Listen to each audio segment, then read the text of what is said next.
Elle a longtemps été l'une des niches préférées des investisseurs immobiliers. La location meublée, véritable cocon fiscal et levier de rentabilité, a séduit des générations d'épargnants. Pourquoi ? Parce qu'elle cochait toutes les cases. Des loyers plus élevés que la location nue, une gestion flexible, un régime fiscal avantageux et surtout des amortissements puissants qui permettaient de gommer, voire d'annuler l'imposition sur les loyers perçus. Mais ça, mes amis, c'était le monde d'avant.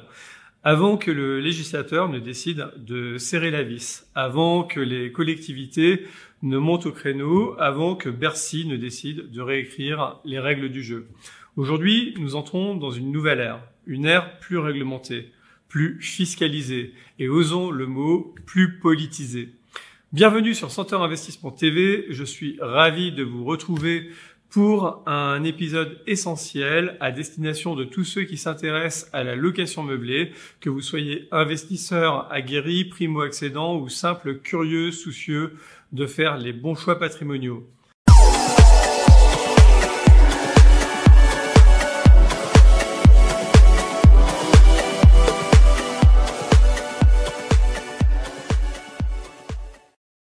Commençons par le contexte. Depuis plusieurs années, dans les métropoles comme dans les stations balnéaires, le marché de la location meublée, notamment saisonnière, a littéralement explosé. Boosté par les plateformes comme Airbnb, Abritel ou Booking, il est devenu un Eldorado pour les investisseurs, mais un cauchemar pour les municipalités. Résultat, dans certaines villes, impossible de se loger à l'année. Les prix grimpent, les biens disponibles se raréfient et les jeunes actifs sont contraints de s'éloigner toujours plus du centre. La pression politique est montée et la riposte législative n'a pas tardé. C'est dans ce contexte qu'est née la loi du 19 novembre 2024, une loi qui change radicalement les règles du jeu. Premier changement majeur, l'obligation de déclaration préalable auprès de la mairie pour toute mise en location meublée touristique. Et cela concerne toutes les résidences, principales, secondaires, pied-à-terre, studios étudiants, maisons de vacances, tout y passe. Sans cette déclaration, vous serez dans l'illégalité. Et ce n'est pas une simple formalité administrative. À partir du 20 mai 2026, toutes les communes auront le pouvoir d'exiger cet enregistrement et dès le 1er janvier 2025. Certaines pourront limiter à 90 jours par an la durée de location des résidences principales, contre 120 jours auparavant. Mais cette fois, ça ne sera plus un plafond théorique. Les plateformes seront tenues de supprimer automatiquement toute annonce qui dépasse ce seuil.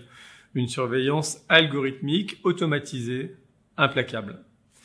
Deuxième révolution, toute location meublée de courte durée est désormais considérée comme un changement d'usage et cela implique une autorisation administrative spécifique.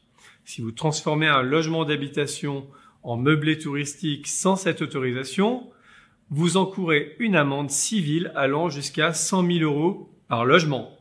Oui, 100 000 €, pas de droit à l'erreur.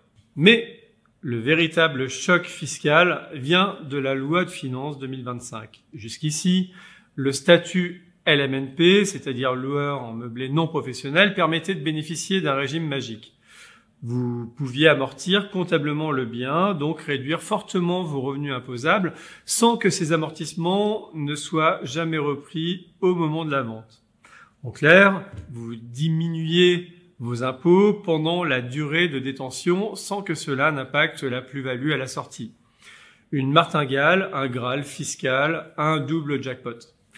Mais cette ère est terminée. Désormais, les amortissements seront intégrés dans le calcul de la plus-value. Encore faut-il qu'il y ait une plus-value.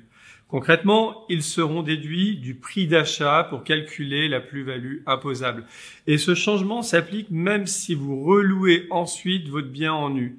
Et même si vous l'avez loué meublé temporairement, plus aucun filet de sécurité. Les seules exceptions concernent les résidences-services, logements étudiants, EHPAD, structures médico-sociales, résidences seniors. Mais pour le reste, la sanction est claire et le choc fiscal réel. Et alors, quid du LMP, le loueur en meublé professionnel? Petit rappel, pour obtenir ce statut, il faut dépasser 23 000 € de recettes locatives annuelles et que celles-ci représentent plus de 50% des revenus du foyer fiscal. Ce régime, plus complexe, permet d'imputer les déficits sur le revenu global, d'amortir les biens comme un bien professionnel et d'être exonéré de plus-value sous certaines conditions en cas de transmission. Mais il impose aussi une comptabilité renforcée, une affiliation au régime social des indépendants et donc des cotisations sociales. Et ça commence dès 23 000 € de recettes, même sans bénéfice. Cela peut représenter jusqu'à 40% de vos loyers selon les cas. Pas de panique, il existe des stratégies d'optimisation, mais cela mérite une vraie analyse au cas par cas. Autre point à ne pas négliger, les pièges réglementaires et fiscaux. Prenons le bail mobilité par exemple. Il semble alléchant sur le papier, mais attention, il est réservé aux personnes en mission temporaire, aux étudiants ou à ceux en formation professionnelle. Il n'est pas renouvelable, sa durée est de 1 à 10 mois et il n'ouvre pas droit aux mêmes avantages fiscaux que le bail meublé classique. Beaucoup tombent dans le piège, ne soyez pas de ceux-là. Et puis, il y a la fiscalité locale. Les logements meublés non occupés, à titre de résidence principale, ne seront pas soumis à la taxe d'habitation, mais à la CFE, la cotisation foncière des entreprises, et au-delà de 500 000 € de chiffre d'affaires, vous devrez aussi vous acquitter de la CVAE. Vous pensiez faire de la location meublée, vous voilà patron d'une entreprise. Surprise! Cerise sur le gâteau, certaines activités de location meublée peuvent être soumises à la TVA si vous proposez des services de type para-hôtelier, ménage, linge de maison, accueil, petit déjeuner. Dans ce cas, la TVA à 10% s'applique. Encore une fois, mieux vaut anticiper que subir. Alors, que faut-il retenir? La location meublée n'est pas morte.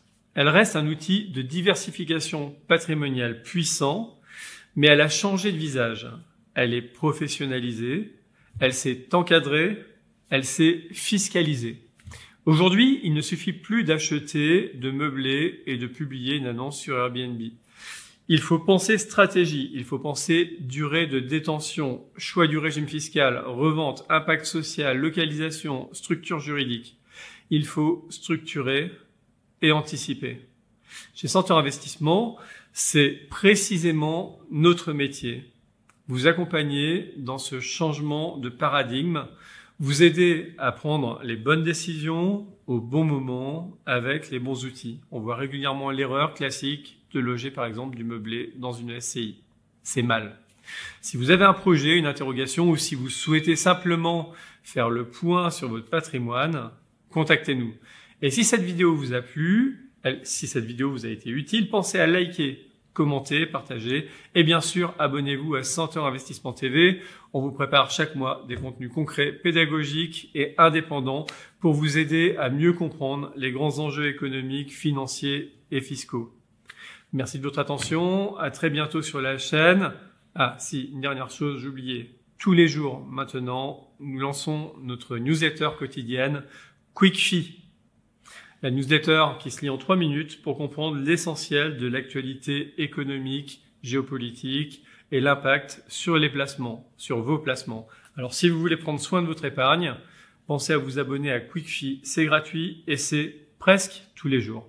Bye bye les amis, à bientôt. Pour ne rien louper des astuces et conseils patrimoniaux du cabinet Center Investissement, n'oubliez pas de vous abonner à la chaîne Center Investissement TV et d'activer la petite cloche de notification afin d'être informé de nos prochaines vidéos mises en ligne.